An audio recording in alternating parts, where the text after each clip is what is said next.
In the world of TV and home theater, there's always been one complaint that has remained consistent.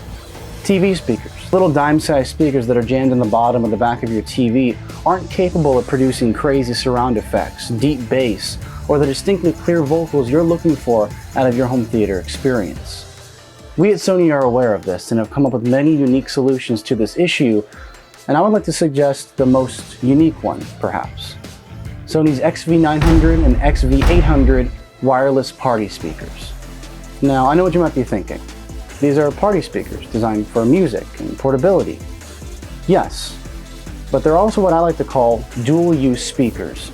Speakers that can be used for a party, give you great bass and great music, but with the addition of just a single, simple optical cable, can also be used to create a great home theater experience.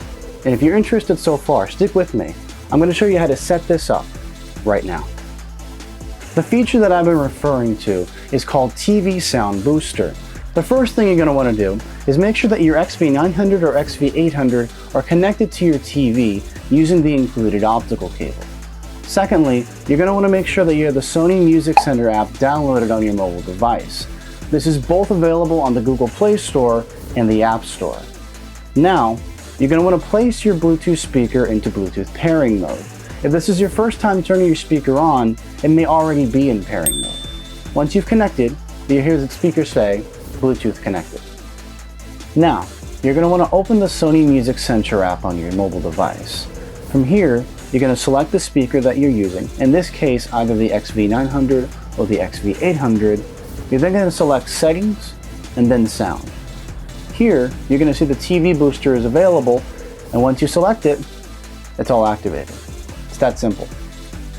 From the Sony Music app, you can adjust various connection features between your TV and your speaker, such as using your TV remote to control the volume. You can also adjust the volume by pressing the plus and minus buttons on the top of your speaker. Also, we thought about one other thing that many people tend to be frustrated by, which is lag. You know, when you see someone's lips move and then the sound comes out of your speaker. We have adjustability for this as well. If you go back into your Sony Music app, select the speaker, go to Settings, and then press Sound, you can adjust the synchronization between your TV and your speaker. Problem solved. TV Sound Booster on the XV900 and XV800 is such a substantial improvement that I dare you to try it for yourself. You'll be astonished by how big of a difference you're going to hear between your TV speakers and these powerful party speakers. If you like this video, please consider liking and subscribing. If you want to learn anything more about these products or other products from Sony, please consider scrolling through our YouTube channel or going to Sony.com. Thanks for watching.